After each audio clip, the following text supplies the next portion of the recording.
Welcome to Directionally Correct, a Peelings podcast with Cole and Scott. Today's guest, Nathan Carter, professor of organizational behavior at Michigan State University. Thanks to our sponsors, Lightcast. The world is full of talent data, but more data can lead to more questions, uncertainty, and stagnation as organizations sift through it to figure out what's fact from what's fiction. Lightcast talent intelligence platform answers your most difficult workforce questions to drive meaningful business results. With more than 20 years of experience as MC in Burning Glass, Lightcast accelerates your work, bringing together hundreds of billions of vetted, constantly updated data points and incredible insights to drive strategic talent decisions. Your organization can tap into the deepest open repository of skills, supply, and demand data in the world to transform your hunches into a skills-based future for your organization. Lightcast's flexible solution, used by 67 of the Fortune 100, can integrate your own data, be guided by in-house talent experts, and give you the tools and confidence to explore it for yourself. To learn more, book a demo at lightcast.io. All opinions are our own and do not reflect those of any other organization. Have you ever heard of the Annoyatron?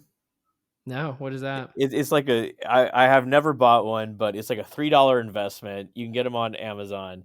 And it is a little watch battery powered electronic board that makes a beep sound at random intervals. Like you can set it for, once an hour or whatever. But it's so annoying and so random, and it's tiny, so you can just put it anywhere, and people can't find it because there's not enough like feedback to actually echolocate where this thing is. So if like you really hate a coworker, just stick that right in there, like their office cue ball or something like that, or right behind their desk or something, and just drive them absolutely nuts. I love the idea. I'm not advocating, but I like the idea too. I just love it because it utilizes the same behavioral techniques that gambling does of intermittent reinforcement Uh-huh. to maximally annoy you. You know, like that's perfect. You couldn't have built it any better. I mean, those psychological principles, they can work both ways, right? Exactly. I think that's what they do to people in torture and stuff. I don't know. Oh, Jesus Christ, man. I was in DC attending, I think it was a work function, but my room, and this is like only a year and a half ago, it had a cordless phone. And I mean, it was a Knights Hotel. It wasn't like from like 1997 or anything like that. It had a cordless phone in there, and the battery was dying on this thing, and I stuck it on the charger, and it's still not working. It's like just once every like 5 minutes, like beep, beep. Luckily, the room had a mini fridge. You like pop open the dresser, and eventually, in the middle of the night, I took this phone and stuck it in the mini fridge and just closed it. And look, I couldn't hear it anymore, thank God. But that was the only solution I could find because like couldn't take the batteries out, couldn't do anything. It wasn't charging. Your only solution was the mini fridge to either put it inside or use the mini fridge to smash it to pieces. I never make use of the mini fridge. I'm always afraid. I feel like that's going the way of the dodo bird. It used to be like a thing where, hotel rooms would have mini fridges with mini bars in it, and then they'd upcharge you for the mini bar stuff. That doesn't seem to exist very much anymore. I don't know. You just don't see it like you used to. Where in Vegas they had like a full array of liquor that you could obviously enjoy. I was where the hell was I?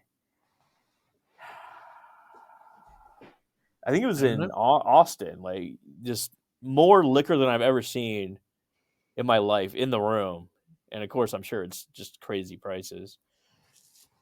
I mean, it is Austin. That makes sense. Like you would be like New Orleans, Austin, Vegas, maybe Nashville, that still are kind of going with those trends. Do you have any trips coming up? I got a couple.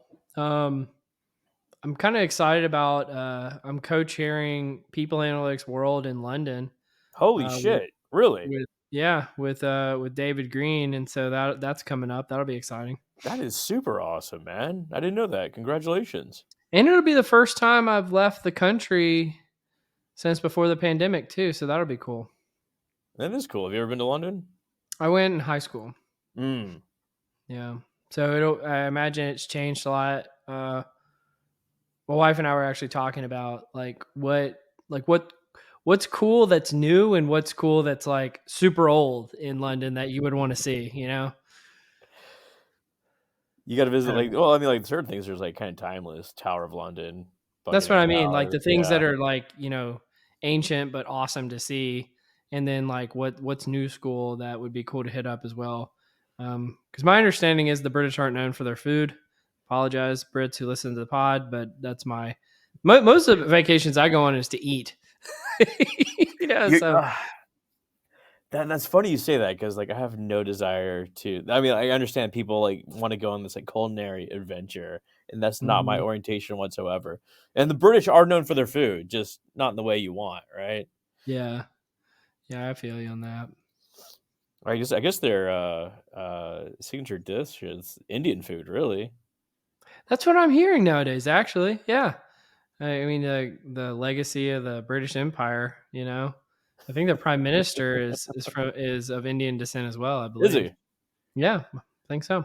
I mean, it is truly an international city. It's a hub. I don't Yeah, really know the lineage to know how that happened. yeah. Well, So what are you gonna we do with this analytics world conference? Just kind of MC it? yeah, it's more of an MC role. It's like a figurehead role. Nothing of importance. Well, I think that's pretty fucking important. Yeah, so that's cool. That's one of those things that before the new gig kind of got lined up, which was cool. How'd you get wrapped up in that? I've been for a while there. I was doing a lot of stuff with the company that puts on People Analytics World is called Tucana, Yeah. and so I co-chaired their strategic workforce planning conference last year in San Diego, and I was doing kind of some guest spots on their podcast at one point or another too, but that just kind of fell through. But we've been talking about it for a while. It just never would work out with calendars, and so this year it finally worked out, which was nice. Awesome, man. Yeah. What about you? What travel do you have coming up? I'm coming to Texas. I hope to see you soon. High five. High five, indeed. Maybe we'll do a live one. Maybe we won't. Who knows? Give the people what they want. What do the people want? That's a good Us question. to stop talking. I don't know. Nathan, you made it. How's it going, guys? What's Good. up, How my are you? man? I'm feeling very modern. This is the first time I've ever used Air AirPods. I feel that. I recently just They're my upgraded to. wife's. They're your wives sharing Yeah. technology. Yeah, Cole's got the. I like the wires. I'll lose it. I'll lose these like immediately. Like my wife is scared I will lose them during this. Cole's got the same issue where someone's his. I think it's his wife is rearranging his USB plugs on his computer. I'm Uh, also, by the way. Oh, hold on one second. Sorry. I'm a forced iPhone user. Yeah. Yeah. Like I don't want to. I would still have an Android if it weren't for my wife basically forcing me into the Apple world. But yeah, so I'm yeah, I'm yeah. with you too. Like I recently upgraded to a new set of AirPods, but I'm too shy to use them on an actual meeting. So like I approve your braveness, definitely. are we recording right now? We Yeah, absolutely we're are rolling. recording. Okay, sweet. Okay. Now it gets serious. Feel free to. I don't want to use off color language. So Well, Oh, we, it's we fine. use It's off fine. color Yeah. language. all right, cool. But you're a difficult man to reach. I am. If you Google Nathan Carter at Michigan State University, or you're very versatile. I'll put it that way. Yeah. So Were yeah, you if a you Heisman Google candidate at one point, Nathan? I have no clue. This is the first time that I've been aware of college football talent before other people in my life.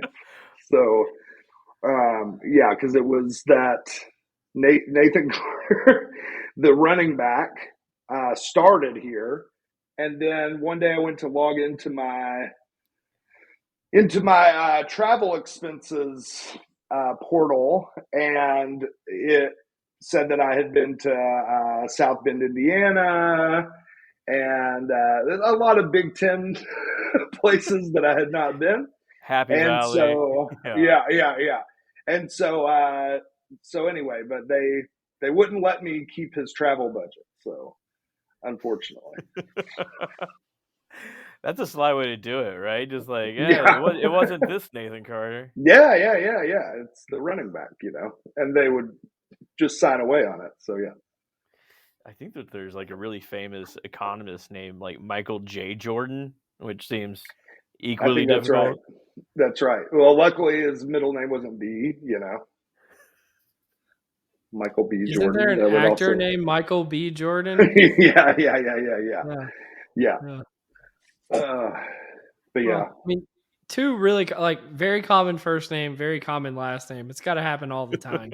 Yes. Yeah, I would say but there's like got to be a year after which no one names their kid, like no one with the last name Jordan names their kid Michael, or at least very few do. I'm seeing a lot of like Kobe's pop up now, like babies named Kobe. Oh, really? Yeah. Well, but the question is though, are those babies people with the last name Bryant? Right? Like you couldn't do that. Do you want to I do feel that like to you your could kid? have a Kobe Carter, You know? but you can't have a Kobe Bryant, right? I'm What if saying it's Kobe beef? like it's beef. Yeah, right. I just realized like I'm pronouncing it like the beef. But yeah. I don't know. I think I might be the only Cole Napper out there, so these are not problems I'm accustomed to. Napper, I feel like is that an occupational name? Maybe. I do like sleeping, so there's that. Oh. Because like Carter is an occupation, and in fact, this is a study I've like wanted to conduct for a long time, but basically, I don't want to waste a grad student's time with it, but is to look at occupational surnames and whether or not the like RIASEC profile would match people with that like if we have those people, they don't know what we're doing, they fill out the RIASEC, would their profile match their occupational surname? So Smith, so like what a blacksmith does or whatever, right? And so that's a little pet project I want to do, but have not. Do you think there's like some epigenetics involved there where people, want to keep doing things of their lineage? Well, and also, I think it's more that like we survived by doing that for a long time, right? So like, people take on the family business. For a long time, the only person you learned to trade from was your parents. So, right. So anyway, but yeah, you'd obviously have to control for some, cultural differences and things like that.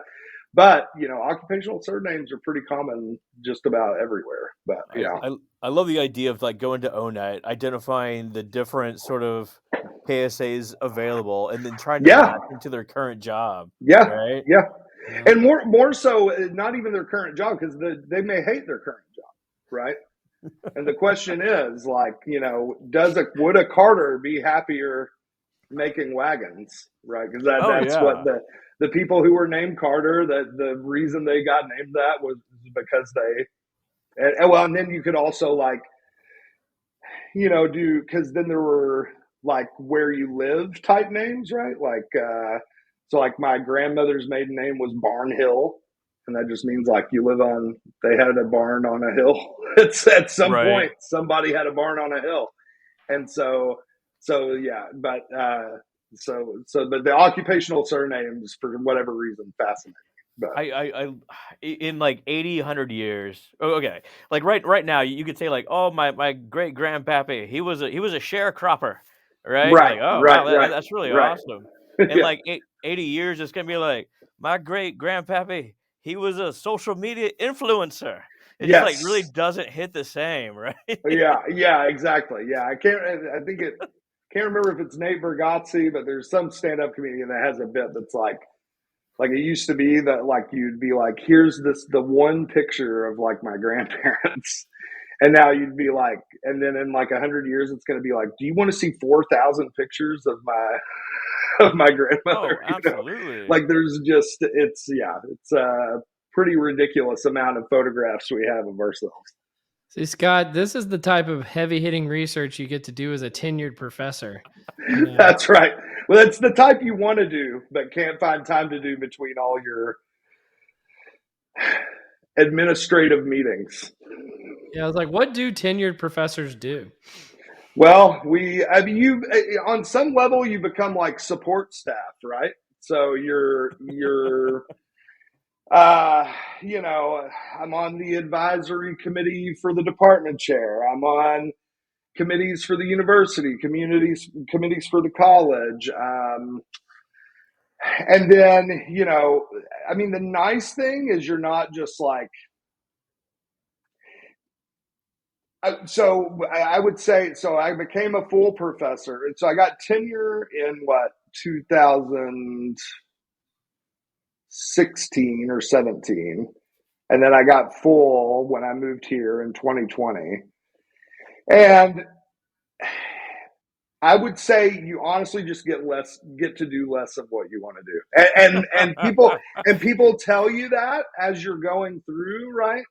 Like oh, enjoy it. And I mean they do this in grad school, enjoy it now, and you're like how much harder can it be, right? And like I can still remember, and I like hate this version of myself, and I never would have said it. Now I feel like some students would like say it out loud, but I would never have said this out loud. But I can remember like I would email my advisor something, and 4 or 5 days would pass, and I would go like, I mean, what could he be doing? Of course, You of know? course.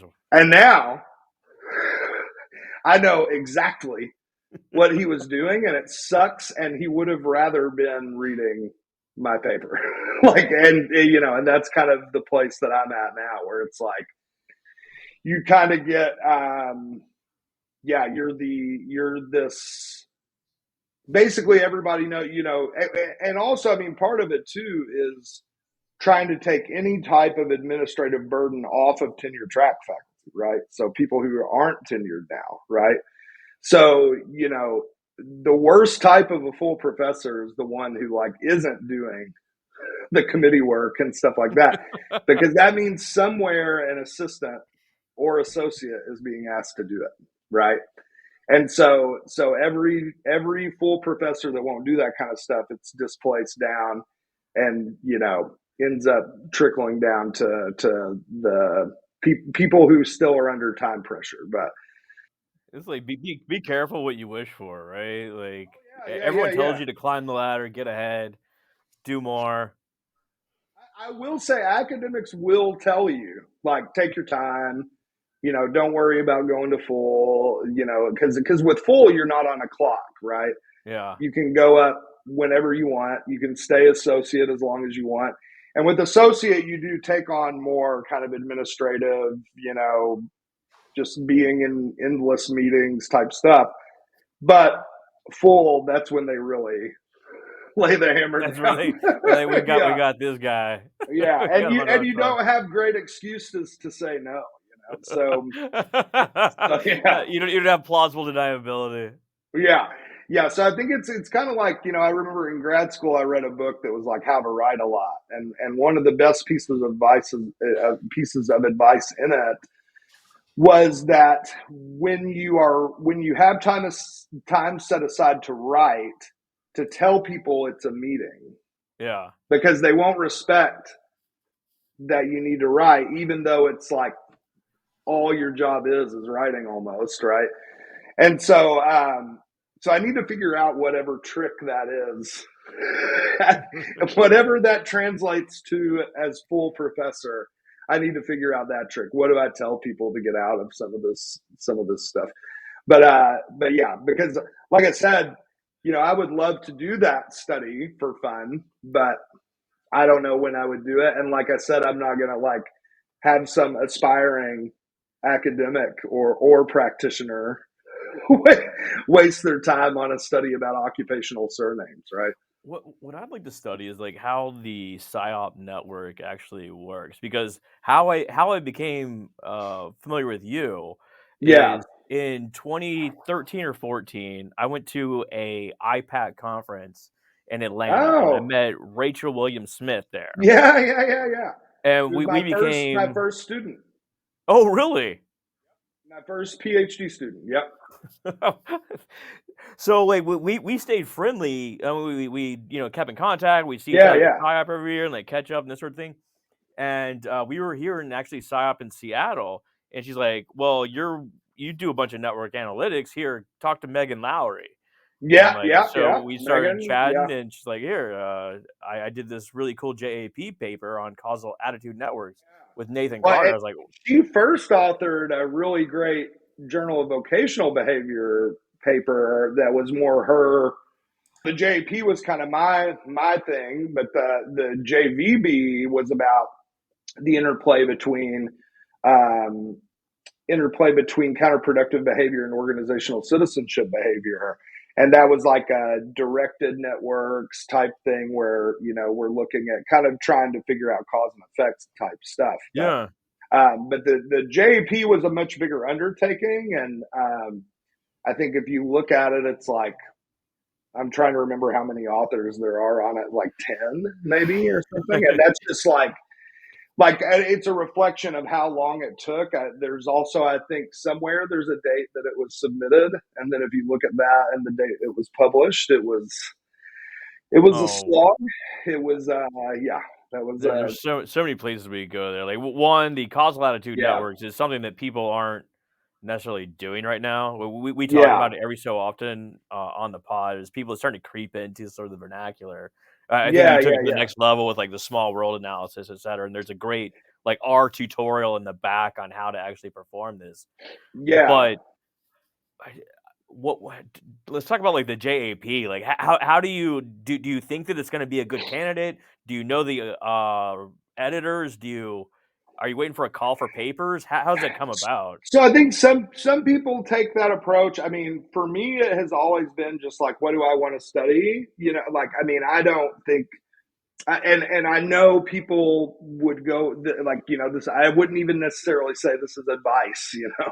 Yeah, But for me, I've never cared at all, really, about journal. I mean, a little, you care to the extent that like people want to. And I mean, one of the nice things about being in a psychology department versus the management department is like you can publish in lots of different places and people will respect it as long as it's peer reviewed and it's not pay to play, and all, as long as you're not doing that and it's a halfway, a reputable solid journal, no one kind of thumbs their nose at it. But you want to get, for me, getting into JP is more about the audience, that like, okay, it'll right. go to the most people if it goes to JP, right? I don't hold it in any venerated esteem or anything. I kind of think that view on journals can be a little, I don't know what the word I'm looking for. There's a jadedness, I think, to starting with like what journal. And again, people I respect do start that way, but that's never what I've done.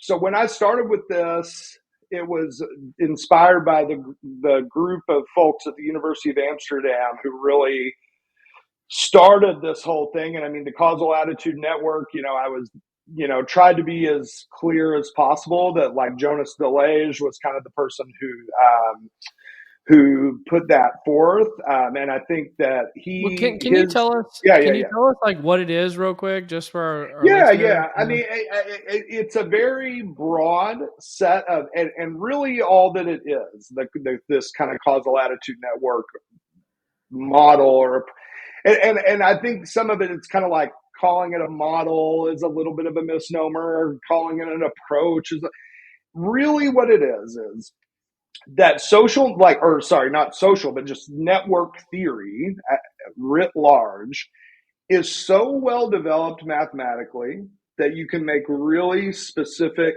predictions about certain things. and it is so tried and true, and it crosses boundaries like from particle physics to like how electrical grids are composed across countries, how basically things that self-organize, right? Protein synthesis of cells, Yeah. all this sort of I mean, stuff. there's tons of stuff, neural networks, all that stuff. I mean, that all starts with network theory, right? And and one thing that was interesting to me is like I got into this stuff and kind of didn't realize like, oh, I will end up seeing some of the names because item response theory was kind of my thing for a long time. Hmm. And then I started realizing, oh, well, I'm seeing some of the same people, Snyder's, is it Tom Snyder? But it's Snijders. He did some stuff on IRT and I knew him from that. And then suddenly I'm seeing that, oh, he's, one of the kind of major players in like like exponential random graph models, Mm-hmm. ergoms. And at the end of the day, what it comes down to is explaining patterns of ones and zeros, or 0, 1, 2, 3, 4s, right? It's just explaining these matrices of patterns of responding and how they kind of how they overlap and things like that. So that to me was a really interesting aspect of it. But the way I kind of have always thought of like what I do academically is I read things other people aren't reading. Mm-hmm. And I mean, this is the advantage of being in an applied field is I just read things other people aren't reading. And then Yeah. I kind of bring it over and say, okay, because the causal attitude network stuff started. I think Jonas Delage was doing like kind of political attitude stuff as the exemplar of how this works. But it became pretty clear to me, like, oh, this really has a lot of Absolutely. potential for job attitudes, and job satisfaction was kind of the obvious one. And what's really, to me, what was the most powerful thing about it was realizing, oh, like, so for example, within the causal attitude networks kind of framework, there's this, and this goes to particle physics, there's this idea of like energy, and the energy that is required to keep a system together, and that some systems are complex and require a lot of energy to hold themselves together, for that self-organization to stay where it is. And then there are ones that don't take much energy. And what was really cool to me is how consistent that was with like past attitude theory, like stuff people came up with in the 20s and 40s and 60s, and of cognitive dissonance and things like that. That it all kind of ends up saying the same thing. But what the causal attitude network approach, I think, brings is a clear mathematical underlying mathematical formulation to what were kind of loose ideas that you could show with experimental methods and things. Cognitive dissonance was already very well already had a well laid foundation, but to recognize that this thing that works for so many other subfields, or not just subfield, but like totally different Other fields, applications, as yeah. soon as you start thinking through it in the context of what you're looking at, you realize, oh, like this does explain cognitive dissonance. It does, and because basically, the whole idea of cognitive dissonance is that if you start to form a belief that is inconsistent with your attitude, then like one of them's got to change. You've either got to change that belief or your attitude's got to change overall. And that's exactly what the network stuff would say, is that thinking your job is boring and bad is a lot easier than to think it's exciting and bad. And one of the two is going to end up Yeah. changing at some point. Otherwise, that attitude structure has to fall apart. And so, and typically I don't think that's really really an option for it to fully, fall apart. And then, you mentioned small worldness, which is, you know, went right into like, so we were kind of the first ones to say, well, like you can kind of have these like symbolic attributes and these instrumental attributes that you're looking at.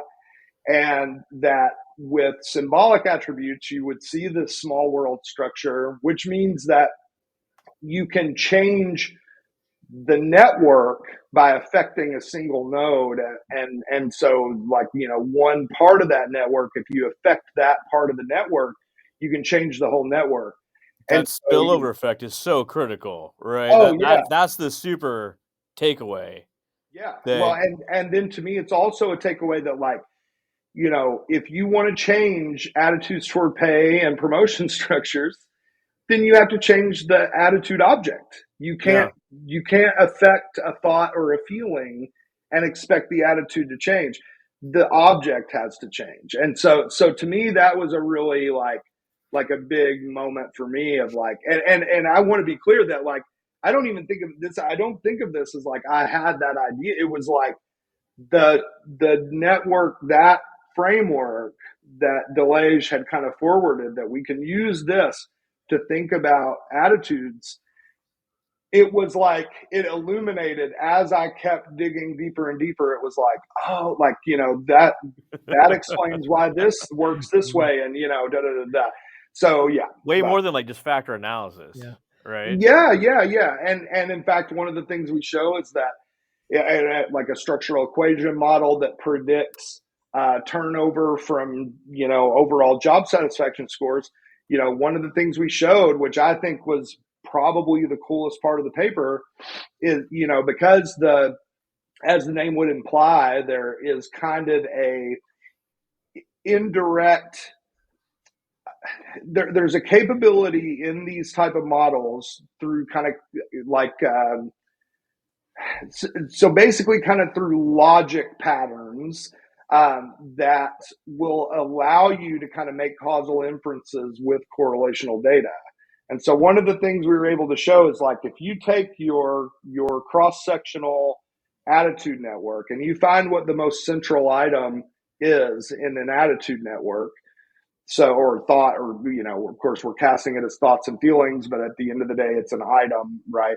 And so if you find what thought or feeling is the most central, and by the way, feelings are usually more central, which Mm-hmm. is also consistent with attitude theory, that the affect is the first thing and then the cognition comes later.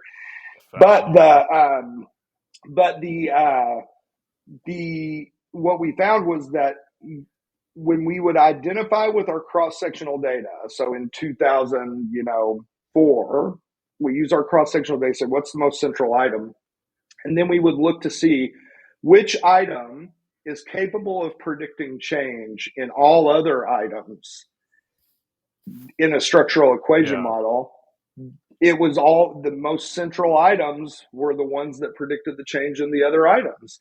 And but then with with turnover, we were also able to show that the network models could do a better job of predicting turnover in the end. And so to me it was just this very like, and no one had shown that before really with data. It had always been kind of like an in theory thing. And luckily, reviewers pushed us to kind of like back that up, Mm-hmm. and we were able to find the data to do that, and through kind of just publicly available longitudinal data. Yeah.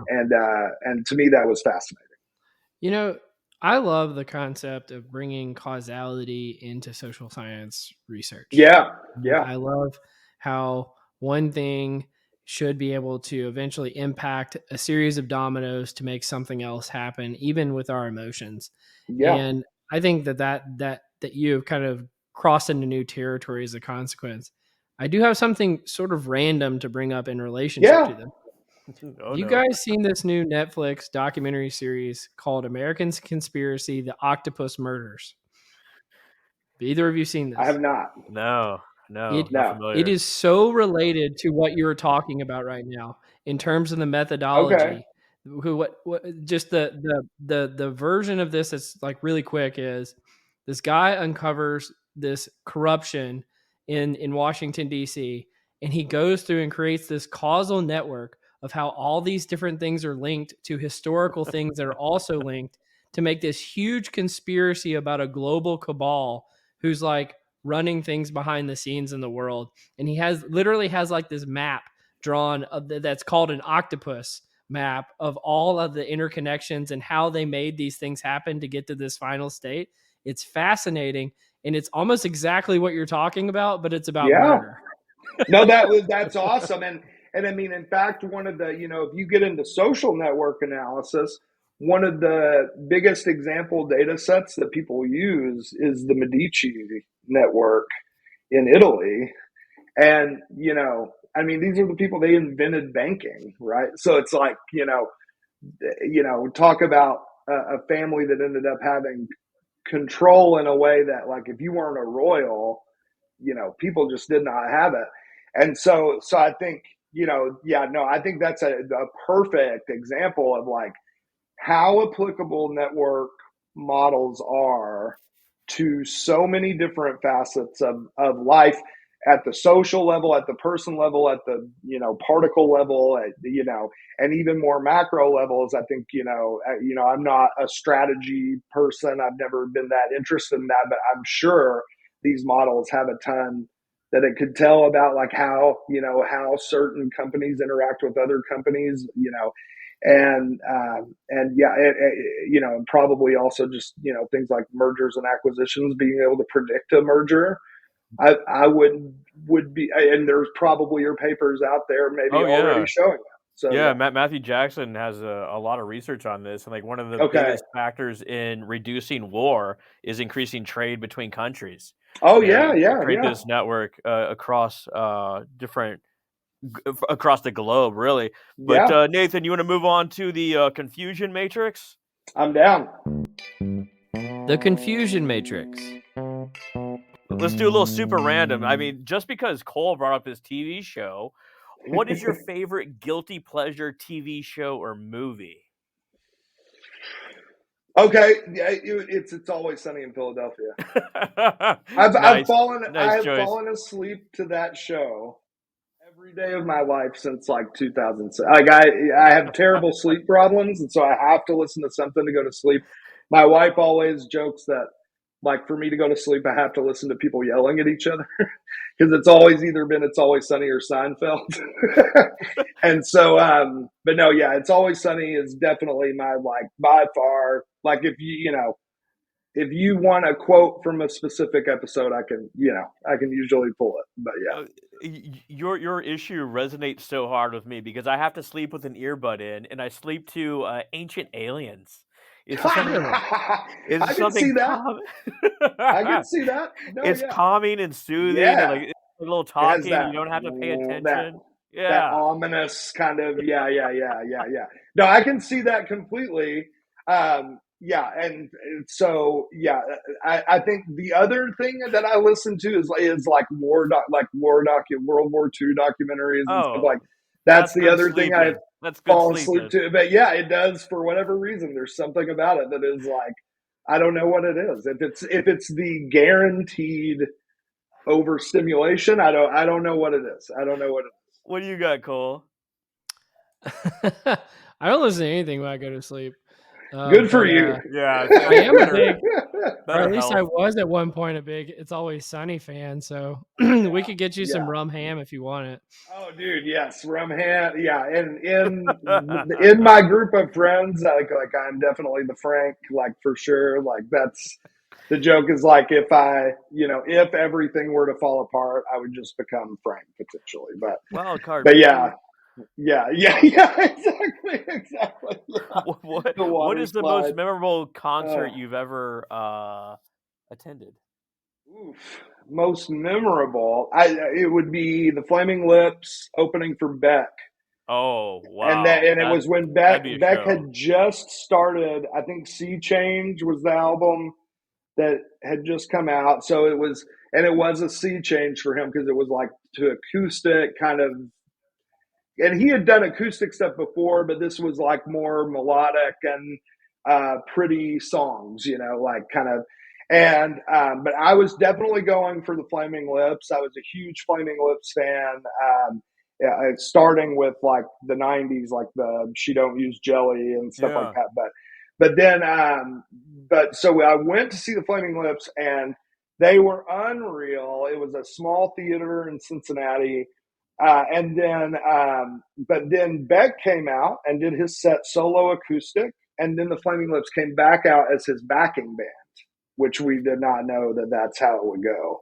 And so then he played some of the kind of more typical, like at the time, what was typical of Beck, like Loser and yeah, the Odelay, yeah. where Devil's it's at, Haircut, this sort of thing. yeah, Devil's Haircut, yeah, stuff like that. But yeah, so that one, yeah, and then the band I've seen the most is Ween, and some people will know Ween, but it's a Gene and pull. Dean Ween. That's right. That's Jeaner and Diener. Yeah. But Chocolate and Cheese album. What's I've up? probably seen them live. Yeah, Chocolate and Cheese. Yeah, I've probably seen them live 20 times at least. But I would say 20 to 30, somewhere in there. But yeah. Yeah. I got to see Tom Petty right before he passed Oh, away. We That'd be didn't a know good he was one. going to pass away. oh, So, but that's it became more awesome. meaningful after it happened. So, but that was Oh pretty yeah, cool. for sure. Yeah. I had a ticket to see Mitch Hedberg, Oh and yeah.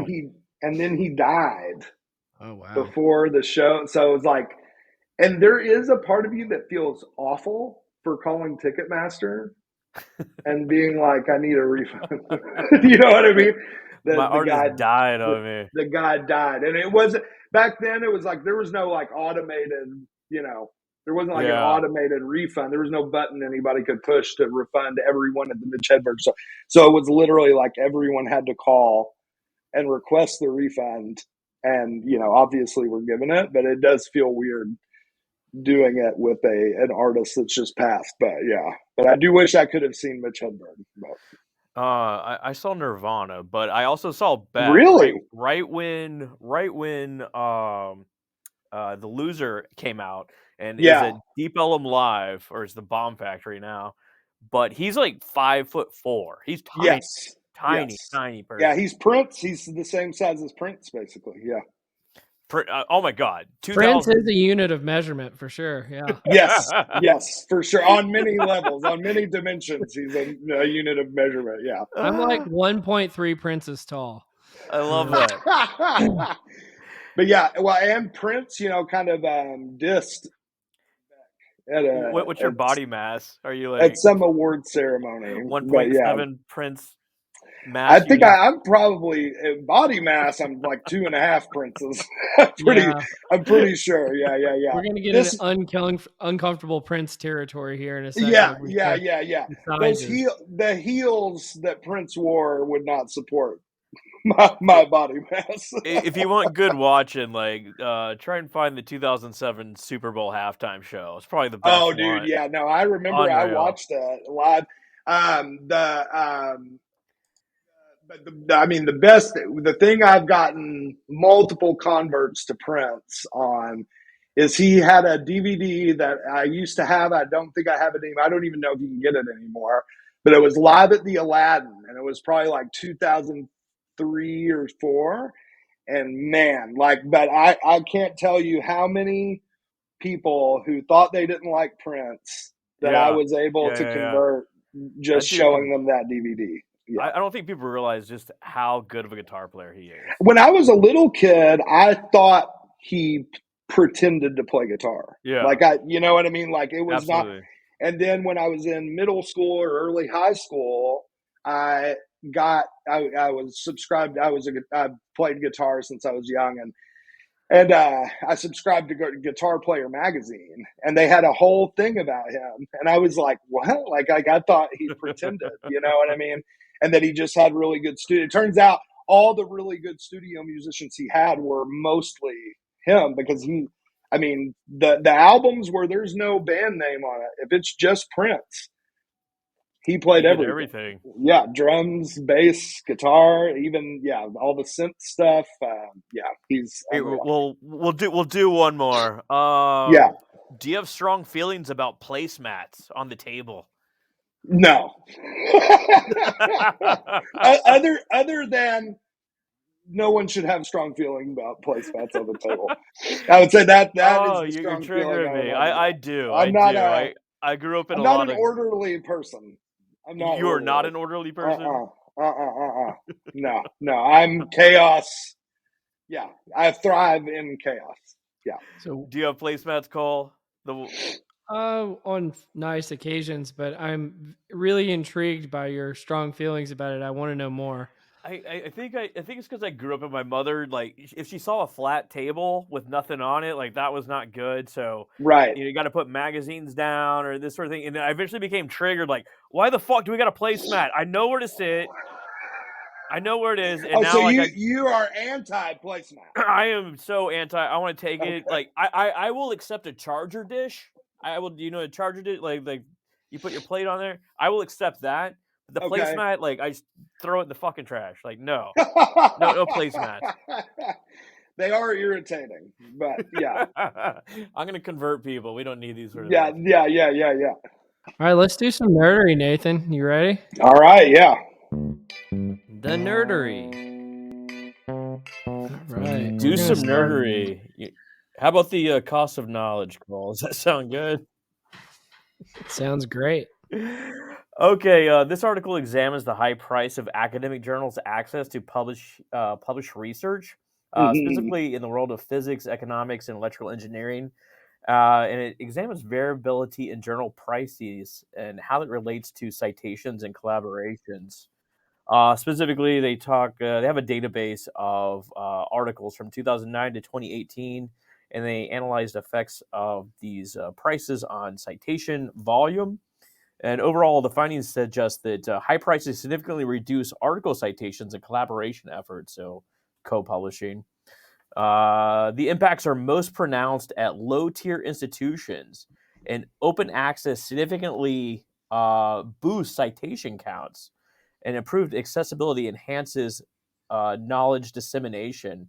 These are also field specific, whereas predominantly effects are in physics and economics, but could also be in psychological research if it were studied. But I get it. Whenever I see a paywall on an article, I was like, no, we're moving on. Yeah. Yeah. I mean, I'm all for open access. I think the publishing companies are just ridiculous. I mean, we're the free labor for all the reviewing, and I don't know. I think what would be great is if I think if more journals just went to a fully online format and Yeah. did away with the whole thing. I think Scott Highhouse tried to do that, and so you see the problems that you would face getting away from the traditional thing through that, because I mean he just had to shut the journal down. It was Personnel Assessment and Decision. It was a great journal. It was Had a great. had a great board. I mean, I was so excited to be a part of it. Because I don't think I was on the founding board, but I was. It was like very quickly after it was founded, and I mean, I remember the editorial he wrote about how we're a more mature science now. We don't need these like rambling or like 6-page introductions that Right. Absolutely.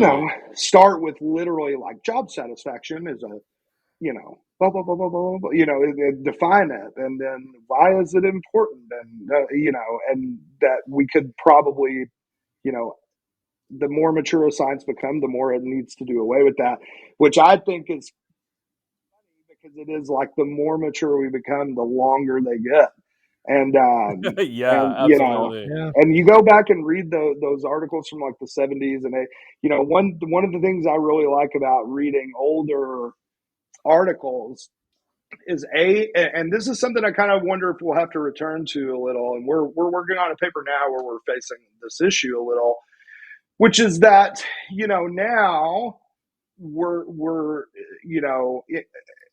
and I'm very much in favor of this, but expected to be a lot more forthcoming about like exactly how things went down as you're conducting the study, right? Wait, just like deeper into the Yeah. methods, or Well, no. Like being like, okay, well, we started off thinking this, and This then is this like pre-registration type of stuff. a little bit, but it's not even the pre-registration that is good or bad. It's that I think that's all good. The pre-registering, the registered reports, all that stuff. What we haven't adjusted are expectations about how things get written up.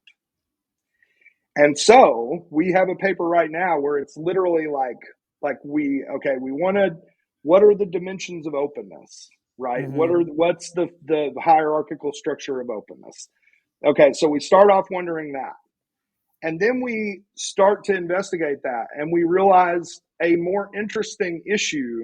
And because we thought that would be a quick, boom, we're done Yeah, type study, right?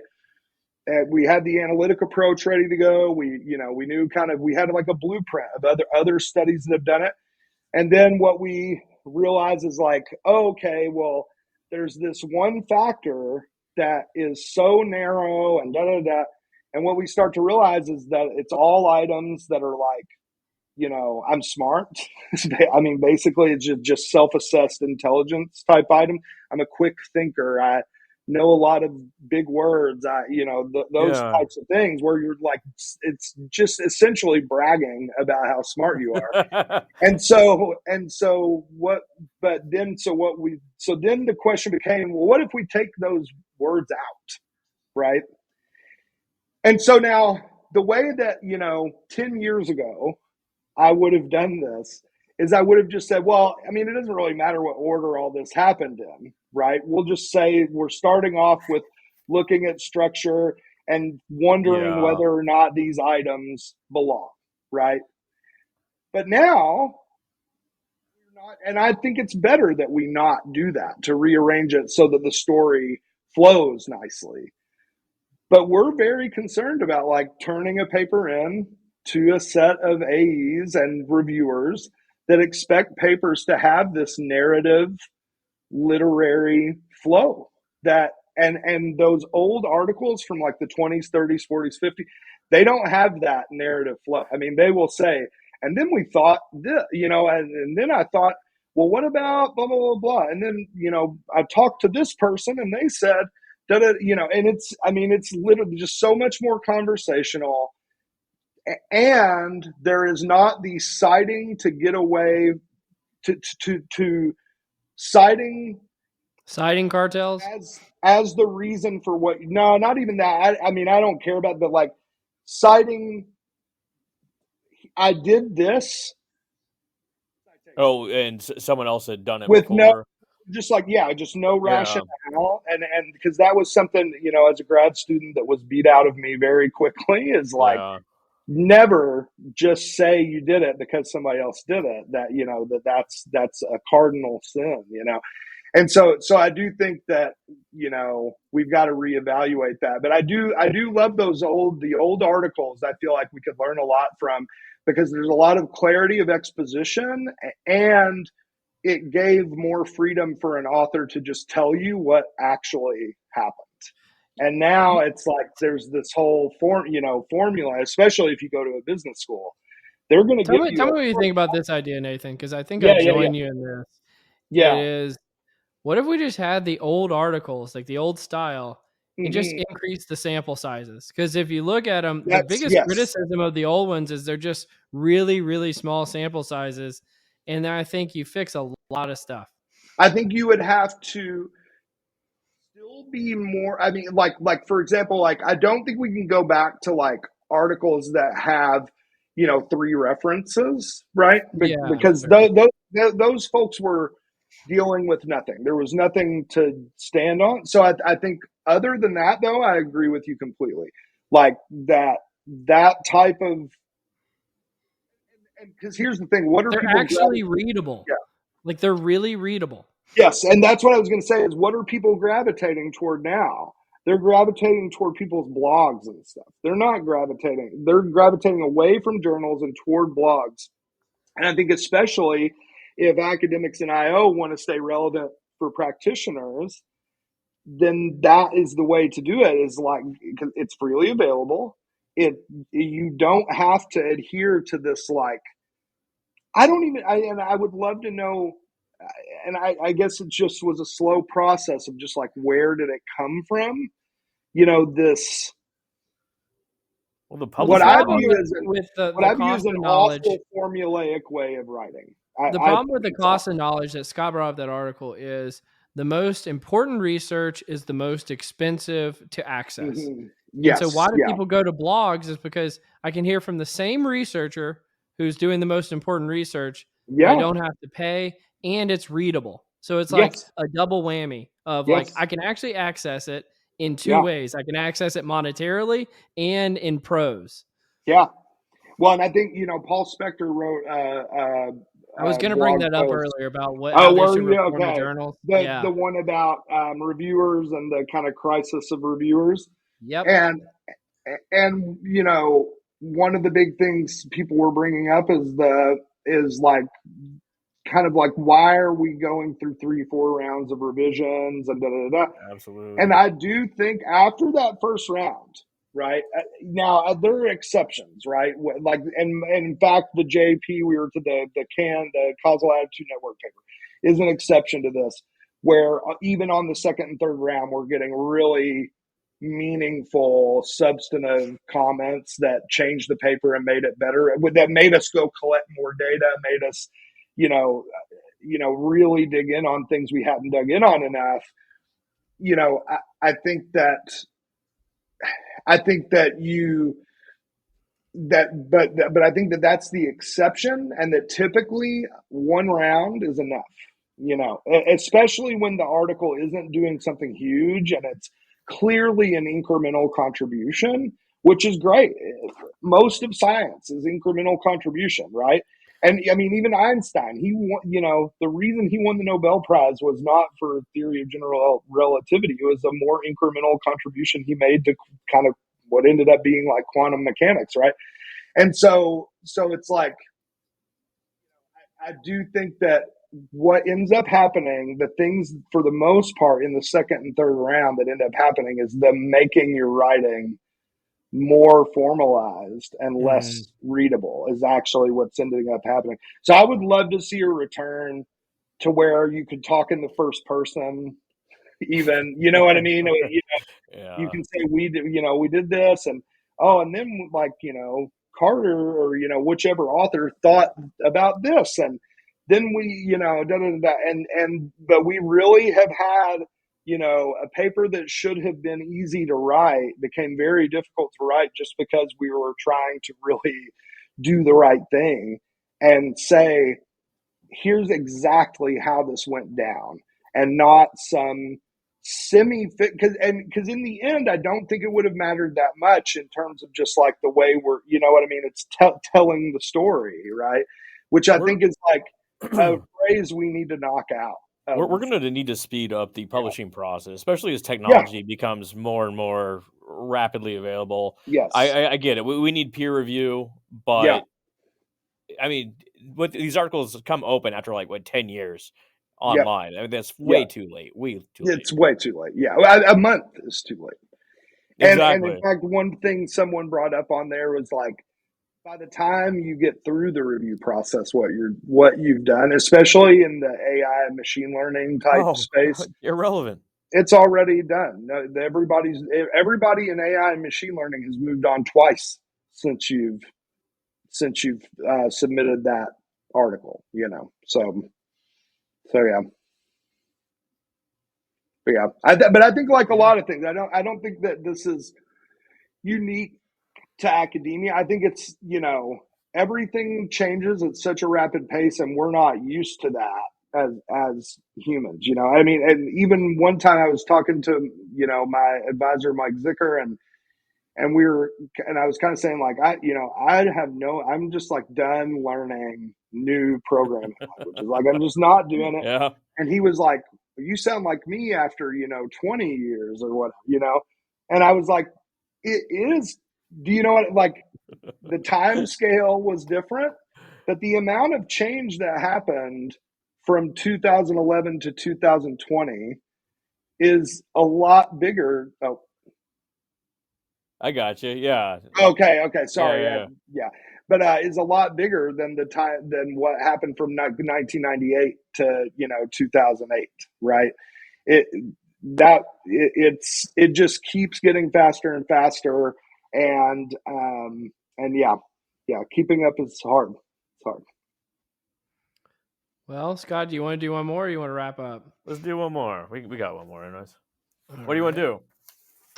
do? Jesus What, you Christ. want to do college consumption or zombie Yeah, video let's games? do that. Let's do that. Just because we're coming up on March Madness, and Nathan, you work at a big time basketball program, and you're a professor.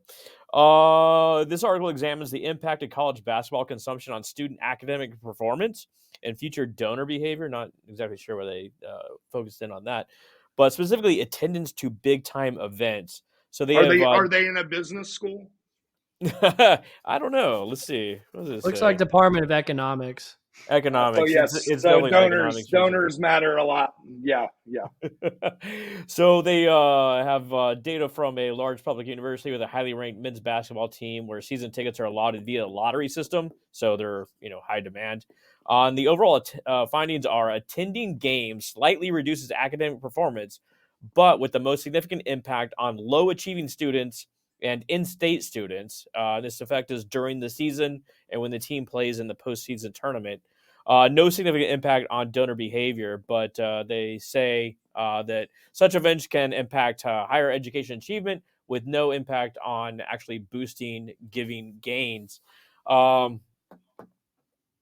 I mean, this makes sense. Like, college is all about time management, right? You need to learn how to work Yeah, independently. You need to be able to balance studying and go into events, etc. I don't think right. anyone's saying that you shouldn't ever engage in some sort of entertainment, but it definitely can impact you.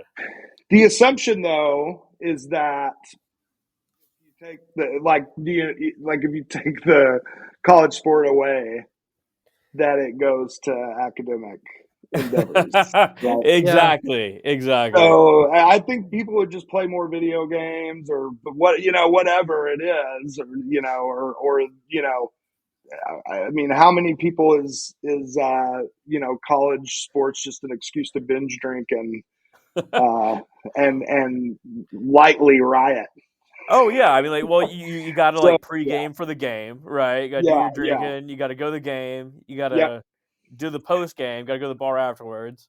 Well, to During me, the what's week, most well to me what that all that I heard in those results is people who are already struggling shouldn't focus on other things. See, yeah, my thought was the low performing student, they were going to the school for the sporting event, not for the school. Right. Possibly, yeah. But and also, of course, they are more affected by going to the games because they're the ones who because the high performing people are doing just fine, and so they can afford to. So to me, it's a question of like, can you afford to take the time off and do something else, right? time Whether management, it's sports or not. absolutely. And I mean, I'm not a big, I don't pay attention to any sport at all, at all. And so, I like to watch college basketball, but I don't, I didn't grow up in a family that followed it that way. Part of it maybe is being from Kentucky where we have no professional sports teams. And, but, Are there none? I guess there are none. no, no, no, no. I mean, UK basketball is about Yeah, that's all you got really. And so no, well, now UK football is pretty good. But I mean, we didn't follow we didn't have our team. Like there was none of that. I mean, we watched games. I like watching, like I said, basketball, sports that move more quickly. I'm not a football fan, but but you know but I guess I'm just saying that to say so I'm not just defending college yeah. sport. I'm not, and in fact, there are other reasons I would say I would love to see a separation between. There's been ideas floated, for example, of allowing the college, especially now that we're getting to the point where we're like, college. I mean, part of it, like, it's like NCAA, the whole thing of like the NBA doesn't take people straight out of high school, and all the. I mean, to me, the history of that has led to the point we're at, which is now, rightfully, college players are now allowed to take endorsements and actually make money off of their name while they're hot, Right. Well, and they the should university's be able to selling their do that. jersey in the Right. store. But the question is, to me, whether or not that should even be a thing that is really affiliated with the university. And one idea that has been floated that I kind of liked is separating the two organizations fully, but then the university licenses out its name and image to the team, So right? you And would have so, like a professional sports team associated yeah, with each because what university. is it? Isn't it just becoming that? It's I kind of mean, like that right now, what right? is it now? Right? These kids are becoming millionaires while they're in college, and more power to them. But I do think it brings a lot of potential and probably already occurring conflict of interest into the university system, which I think is not healthy. So I have other reasons that I would say, but academic performance, I don't really buy the thrust of the article, and I didn't dig into the methodological details, but one question would be like, what's up with kids who aren't into sports, right? Do we Well, I see the think same thing?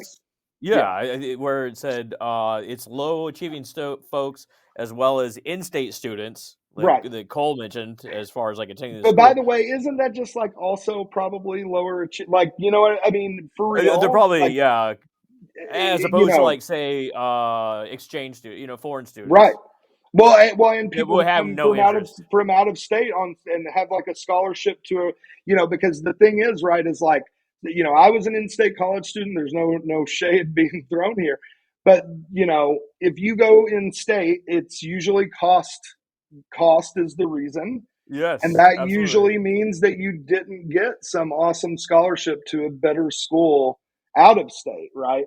Now, the exceptions are, I'm from Texas, I go to UT Austin. I'm from Michigan, I go to University of Michigan, right? And, maybe I shouldn't have said that.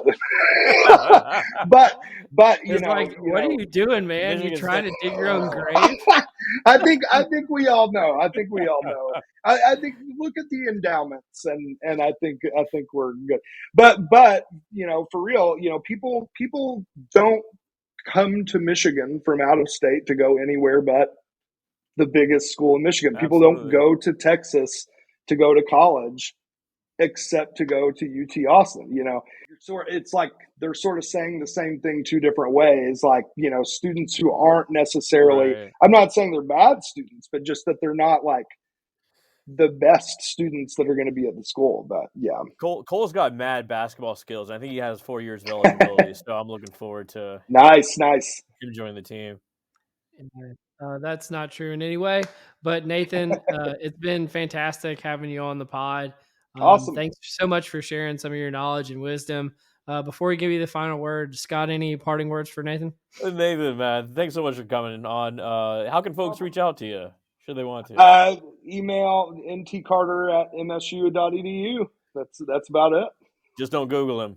You won't No, find him. Just don't no, Google him. you will get someone else. It'll either be the running back or the Canadian singer. There's a Canadian singer named Nathan Carter. It's very popular, but His Twitter handle is the real Nathan Carter for any of you who are looking. they'll definitely pick up some good music from there. Yeah. Well, you've been listening to Directionally Correct, People Analytics podcast with Cole and Scott, and today's guest, Dr. Nathan Carter. Thanks for joining us, Nathan. Have a good one. Hey guys, Directionally Correct is dedicated to you, our listeners, to help educate and entertain you on how to effectively do people analytics. By supporting this podcast, you are helping us continue to provide valuable insights and knowledge to our listeners. Please consider becoming a patron of the podcast. You can find the link to sign up in the show notes or at patron.podbean.com/directionallycorrect. Thanks for your support.